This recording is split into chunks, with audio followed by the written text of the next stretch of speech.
Hello दोस्तों, आज हम लोग पढ़ेंगे कक्षा 12 के अर्थशास्त्र का प्रीवियस ईयर क्वेश्चन जो 2023 में पूछा गया है। ये 2023 में उत्तर प्रदेश के एक जिले में, हर जिले का अलग अलग पेपर होता है।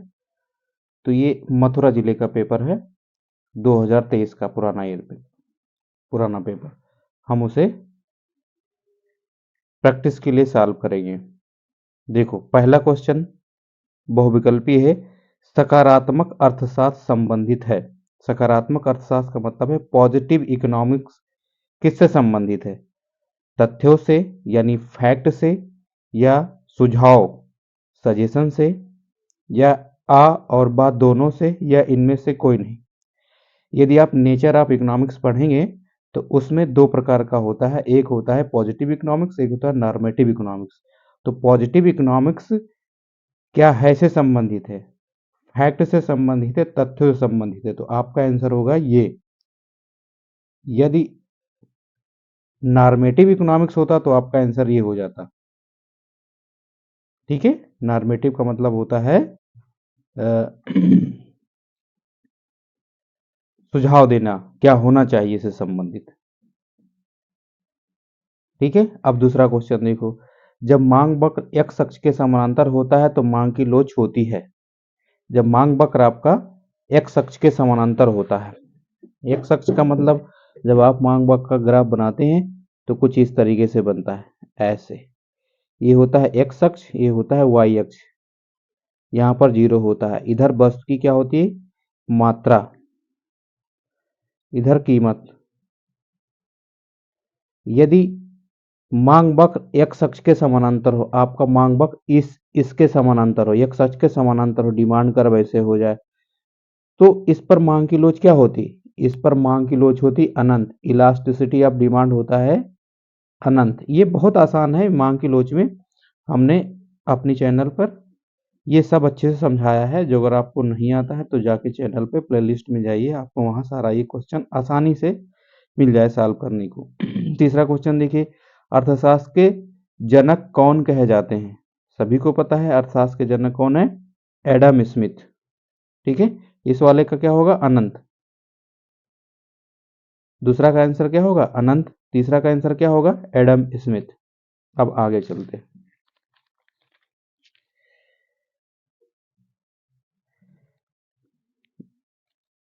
देखिए, अब चौथा क्वेश्चन क्या है? चौथा क्वेश्चन है, निम्नलिखित में से उत्पादन का सक्रिय साधन कौन सा है?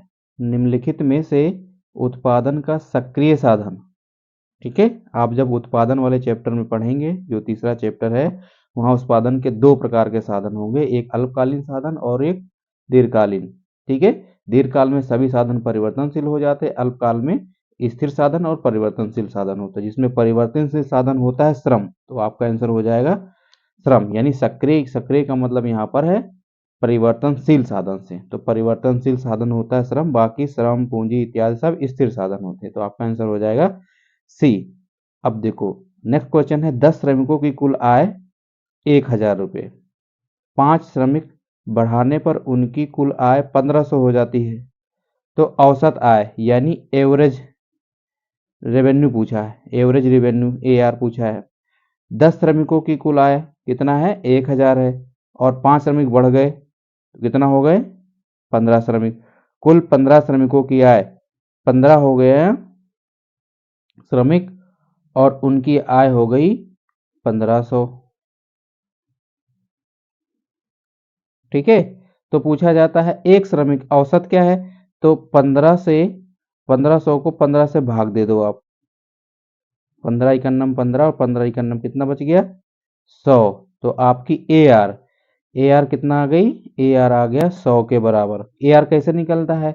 ए आर बराबर टी आर बटे श्रमिकों की संख्या एल। ऐसे हम भाग दे देते हैं तो हमको ए आर पता चल जाता है।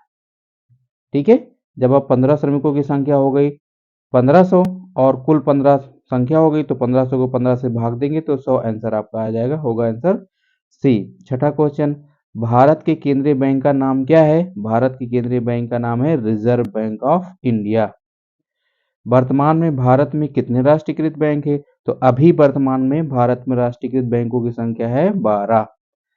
नेक्स्ट क्वेश्चन है C is equal to 100 plus 0.5y, ये है कंजम्पशन फंक्शन, जो मैक्रो इकोनॉमिक्स यानी दूसरे पार्ट के तीसरे चैप्टर का है। ये कंजम्पशन वाला, कंजम्पशन दो प्रकार का होता है, एक स्थिर होता है, उसमें कोई परिवर्तन नहीं होता, चाहे इनकम हो या ना हो, कुछ ना कुछ तो हम उपभोग करेंगे। और कुछ होता है प्रेरित उपभोग, यानी आय के साथ बढ़ता रहता है। तो यहाँ पर पूछा गया है इस समीकरण में स्वायत्त उपभोग, स्वतंत्र उपभोग कौन है? तो ये स्वतंत्र उपभोग है और ये प्रेरित उपभोग है। तो स्वतंत्र उपभोग कितना है? 100, सीधे सीधे दिखा रहा है आपको फलन में। ठीक है, ये कंजम्पशन फंक्शन है, कंजम्पशन फंक्शन वाले चैप्टर में नहीं आता, हमारे चैनल पे जाइए, सारा वीडियो आपको मिल जाएगा। ये हो जाता है आपका 100। समष्टि अर्थशास्त्र के जनक कौन है? समष्टि अर्थशास्त्र जनक होते हैं कीन्स। ठीक है, व्यष्टि अर्थशास्त्र के जनक मार्शल, समष्टि अर्थशास्त्र के जनक कीन्स और अर्थशास्त्र के जनक एडम स्मिथ, ये याद रखना आप। समग्र मांग बराबर होता है, समग्र मांग बराबर होता है C प्लस आई, कंजम्पशन प्लस इन्वेस्टमेंट, और समग्र बचत होता है C प्लस एस। तो आपसे क्या पूछा जाता है, ध्यान रखना, C प्लस आई क्या होता है? समग्र मांग, C प्लस एस होता है समग्र बचत। ठीक है, समग्र मांग टोटल, जब ओपन अर्थव्यवस्था होती है तो क्या होता है? एग्रीगेट डिमांड बराबर C प्लस आई प्लस जी प्लस एक्स माइनस एम। यदि इसको हटा देते हैं क्लोज इकोनॉमी और अर्थ क्लासिकल के अनुसार गवर्नमेंट होती नहीं, तो एग्रीगेट डिमांड कौन सा हो जाता है? C प्लस आई, ये हो जाता है एग्रीगेट डिमांड, यदि हम गवर्नमेंट को हटा दें तो। ठीक है, अदरवाइज ओपन इकोनॉमी हो, गवर्नमेंट हो, तो C प्लस आई प्लस जी प्लस एक्स माइनस एम होता है समग्र मांग। ठीक है, ये हो जाता है समग्र पूर्ति। ठीक है, 10 क्वेश्चन आप समझ गए होंगे। अब अति लघु उत्तरीय प्रश्न के बारे में हम लोग पढ़ेंगे।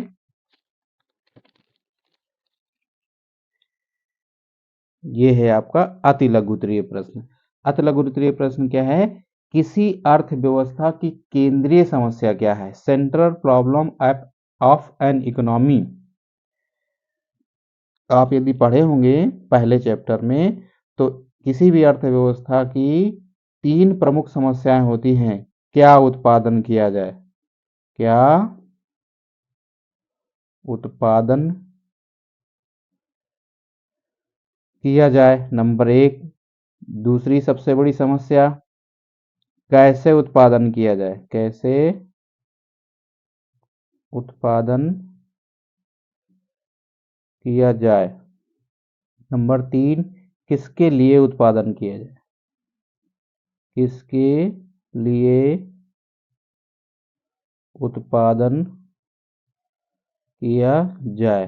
ठीक है, तो अर्थव्यवस्था में इसी तीनों को एक्सप्लेन करना होता है। ये कौन सी समस्या है? संसाधनों के आवंटन की समस्या। ये कौन है? तकनीकी समस्या है, तकनीकी कौन सा अपनाता है उत्पादक। और तीसरा है, जब उत्पादन हो जाता है तो वो वितरण की समस्या कहलाती है। तो किसी भी अर्थव्यवस्था को ये 3 बातें डिसीजन लेनी होती हैं, 3 प्रश्नों का, तभी कोई उत्पादन होता है।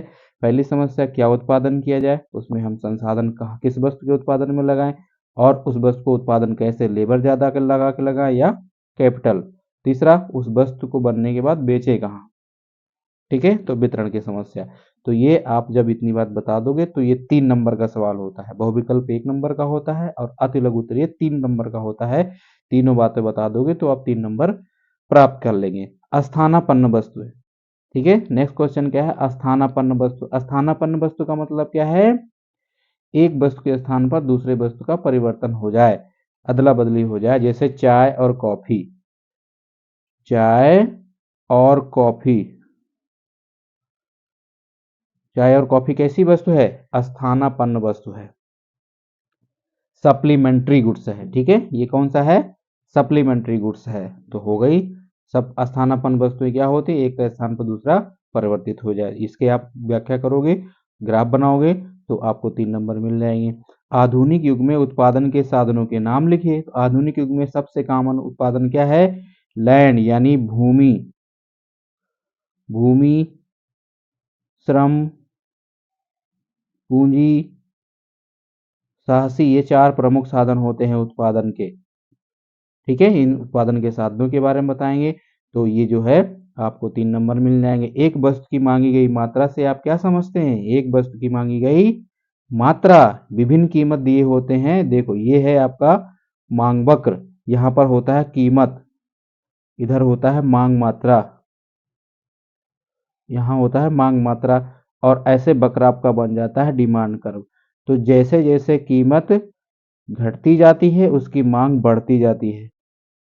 जैसे जैसे कीमत घटती जाती है, देखो कीमत घटता जा रहा है, मांग बढ़ता जा रहा है, कीमत घटता जा रहा है, मांग बढ़ता जा रहा है, कीमत घटता जा रहा है, मांग बढ़ता जा रहा है। इसको कहते हैं, ये जो quantity Q1 Q2 Q3 Q4 है, इसको क्या बोलते हैं? मांग मात्रा। क्या कहते हैं? मांग मात्रा।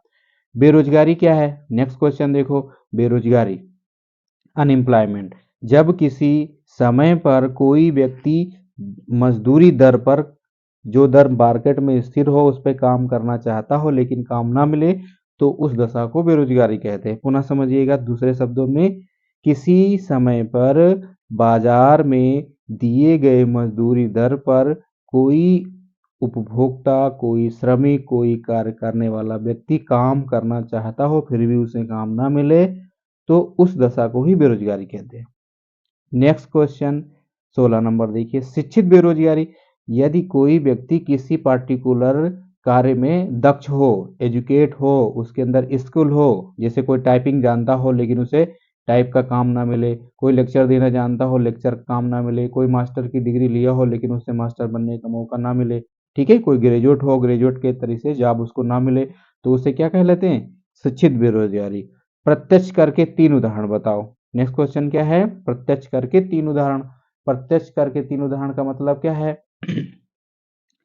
3 उदाहरण आप बता दो। आयकर, आयकर इनकम टैक्स क्या है? प्रत्यक्ष कर है।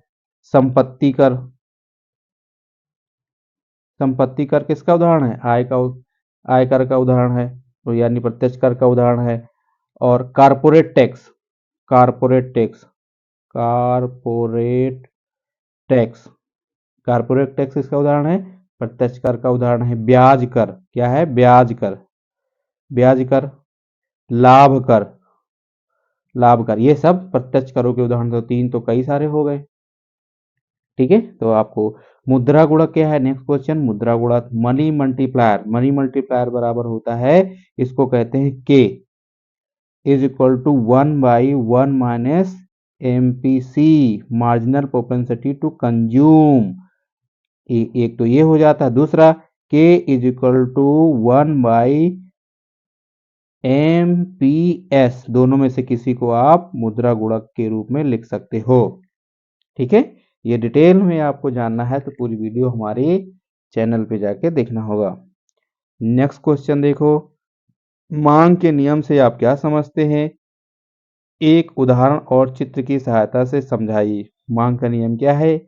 यदि अन्य बातें स्थिर हो, कीमत बढ़ने पर मांग घटती हो और कीमत घटने से मांग बढ़ती हो, अर्थात मांग और कीमत में विपरीत संबंध पाया जाता है, तो उसे मांग का नियम कहते हैं, ठीक है। एक उदाहरण और चित्र, जब आप चित्र बनाएंगे, ग्राफ बनाएंगे, तो इस तरीके से मांग वक्र बनेगा।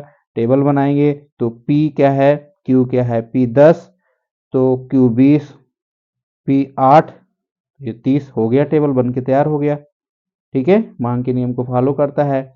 10 कीमत है तो उसकी मांग 20, और कीमत घट के 8 हो गई तो मांग होगी 30, कीमत घटा तो मांग बढ़ गया। ये व्याख्या हो गया। आप डिटेल में एग्जाम में पढ़ने के लिए थोड़ा सा और बढ़ा के लिखना पड़ेगा, हो गया इतने में। अब लघु उत्तरीय प्रश्न 6 नंबर का होता है, अति लघु उत्तरीय 3 प्रश्न और अति लघु उत्तरीय प्रश्न 6 नंबर का होता है। तो देखो 20वां नंबर क्या है? निम्नलिखित समंगों से कुल आय और सीमांत आय की गणना कीजिए, ठीक है। कुल आय यानी टोटल रिवेन्यू और मार्जिनल रिवेन्यू की बात हो रही है, ठीक है। टोटल रिवेन्यू और मार्जिनल रिवेन्यू, ये क्या है? उत्पादन की इकाइयां और उसकी कीमत। उत्पादन की इकाइयों का मतलब क्या है? ये क्यू की बात हो रही है, ठीक है, क्यू की बात। तो जब हम क्यू इंटू पी करते हैं तो हमें मिल जाता है TR। क्यू इंटू पी करते हैं तो पी हमको TR मिल जाता है। 10 इकन्नम 10 गुणा करोगे कितना आएगा? 10, और 9 दूनी करोगे तो कितना होगा? 18, 3 और 8 का गुणा करोगे तो 24 हो जाएगा, ठीक है। ये है Q, ये है P, इन दोनों का गुणा करोगे तो आ जाएगा TR, ये आपका TR मिल गया। ठीक है, टी आर मिल गया। तो ये देखो 10, 18 और 24 आपका ये क्या है टी आर। अब इसमें से हमको सीमांत निकालना हो तो इसमें से घटाते जाते हैं। क्या करते हैं, ऊपर में से कुछ नहीं है तो हम 10 ही लिख देंगे, और 18 में से 10 घटाओगे तो 8, 24 में से 18 घटाओगे 6, तो ये हो गया आपका एमपी। ये क्या हो गया, मार्जिनल प्रोडक्शन। एमपी हो गया मार्जिनल प्रोडक्शन। ये बन के तैयार हो गया टेबल। हो गया आपका। निकला कैसे, एमपी बराबर T P N minus T P N minus 1, ये फार्मूला होता है सीमांत आय निकालने के लिए। ठीक है, मार्जिनल रिवेन्यू निकालने के लिए फार्मूला होता है। इसके लिए आपको अच्छे से समझने के लिए वीडियो अच्छे से देखना पड़ेगा।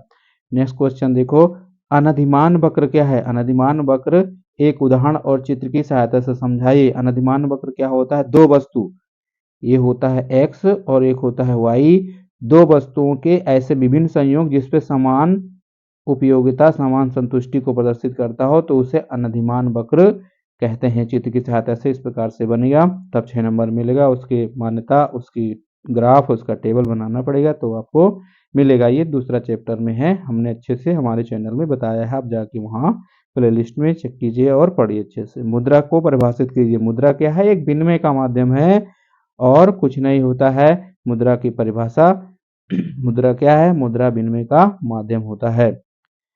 नेक्स्ट क्वेश्चन, उपभोग प्रवृत्ति से आप क्या समझते हैं। एक उदाहरण और चित्र की सहायता से इसे समझाइए।